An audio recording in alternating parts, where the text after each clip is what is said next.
The book of Habakkuk, chapter 1. The burden which Habakkuk the prophet did see. O Lord, how long shall I cry, and thou wilt not hear? Even cry out unto thee of violence, and thou wilt not save.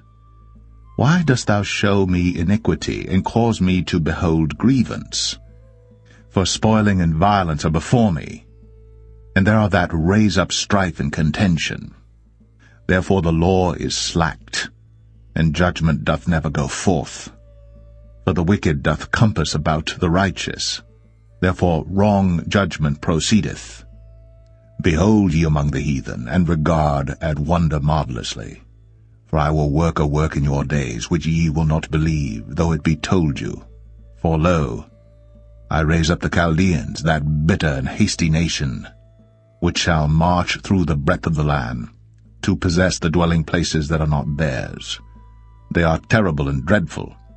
Their judgment and their dignity shall proceed of themselves. Their horses also are swifter than the leopards, and are more fierce than the evening wolves.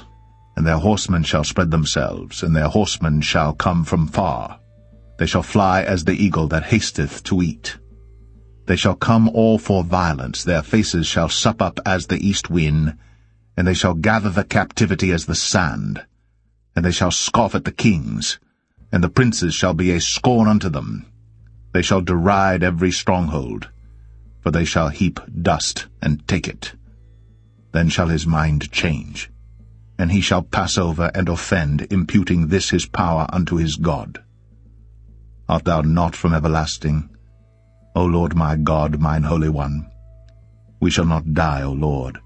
Thou hast ordained them for judgment, and, O mighty God, thou hast established them for correction. Thou art of purer eyes than to behold evil, and canst not look on iniquity. Wherefore lookest thou upon them that deal treacherously, and holdest thy tongue when the wicked devoureth the man that is more righteous than he, and makest men as the fishes of the sea, as the creeping things that have no ruler over them. They take up all of them with the angle, they catch them in their net, and gather them in their drag. Therefore they rejoice and are glad. Therefore they sacrifice unto their net, and burn incense unto their drag, because by them their portion is fat, and their meat plenteous. Shall they therefore empty their net, and not spare continually to slay the nations? Habakkuk 2. I will stand upon my watch, and set me upon the tower, and will watch to see what he will say unto me, and what I shall answer when I am reproved. And the Lord answered me and said, Write the vision, and make it plain upon tables, that he may run that readeth it. For the vision is yet for an appointed time, but at the end it shall speak and not lie. Though it tarry, wait for it, because it will surely come, it will not tarry.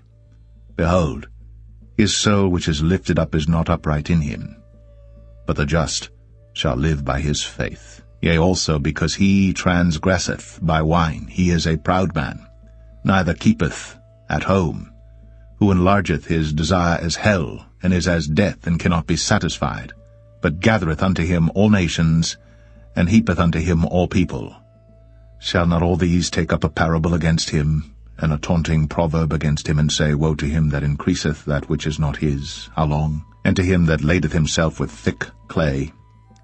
Shall they not rise up suddenly that shall bite thee, and awake that shall vex thee, and thou shalt be for booties unto them?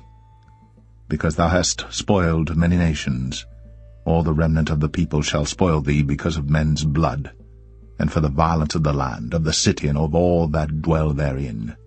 Woe to him that coveteth an evil covetousness to his house, that he may set his nest on high, that he may be delivered from the power of evil. Thou hast consulted shame to thy house by cutting off many people, and hast sinned against thy soul. For the stone shall cry out of the wall, and the beam out of the timber shall answer it. Woe to him that buildeth a town with blood, and stablisheth a city by iniquity. Behold, is it not of the Lord of hosts that the people shall labor in the very fire, and the people shall weary themselves for very vanity?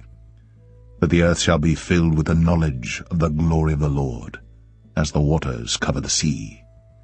Woe unto him that giveth his neighbor drink, that puttest thy bottle to him, and makest him drunken also, that thou mayest look on their nakedness.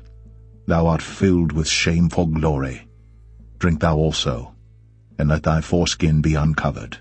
The cup of the Lord's right hand shall be turned unto thee, and shameful spewing shall be on thy glory. For the violence of Lebanon shall cover thee, and the spoil of beasts which made them afraid because of men's blood, and for the violence of the land, of the city, and of all that dwell therein. What profiteth the graven image that the maker thereof hath graven it, the molten image, and a teacher of lies, that the maker of his work trusteth therein to make dumb idols? Woe unto him that saith to the wood, Awake, to the dumb stone, Arise, it shall teach. Behold, it is laid over with gold and silver, and there is no breath at all in the midst of it. But the Lord is in his holy temple. Let all the earth keep silence before him. Habakkuk 3. A prayer of Habakkuk the prophet on Shigionoth. Lord, I have heard of your fame. I stand in awe of your deeds, Lord. Repeat them in our day, in our time, make them known. In wrath, remember mercy. God came from Teman, the Holy One from Mount Paran. His glory covered the heavens, and his praise filled the earth. His splendor was like the sunrise, rays flashed from his hand, where his power was hidden. Plague went before him, pestilence followed his steps. He stood and shook the earth. He looked and made the nations tremble.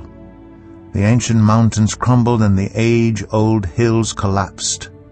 But he marches on forever. I saw the tents of Cushan in distress, the dwellings of Midian in anguish. Were you angry with the rivers, Lord? Was your wrath against the streams? Did you rage against the sea when you rode your horses and your chariots to victory? You uncovered your bow, you called for many arrows. You split the earth with rivers, the mountains saw you and writhed.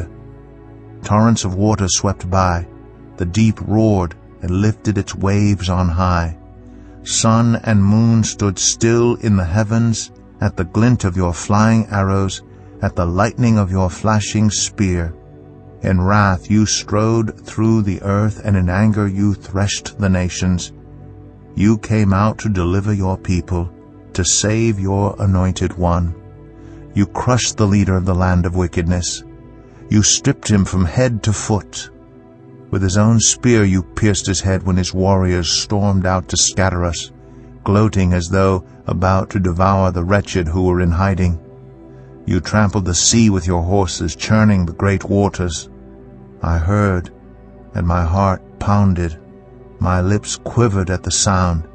Decay crept into my bones, and my legs trembled. Yet I will wait patiently for the day of calamity to come on the nation invading us. Though the fig tree does not bud, and there are no grapes on the vines, though the olive crop fails, and the fields produce no food, though there are no sheep in the pen, and no cattle in the stalls, yet I will rejoice in the Lord. I will be joyful in God my Savior. The sovereign Lord is my strength. He makes my feet like the feet of a deer. He enables me to tread on the heights. For the director of music on my stringed instruments.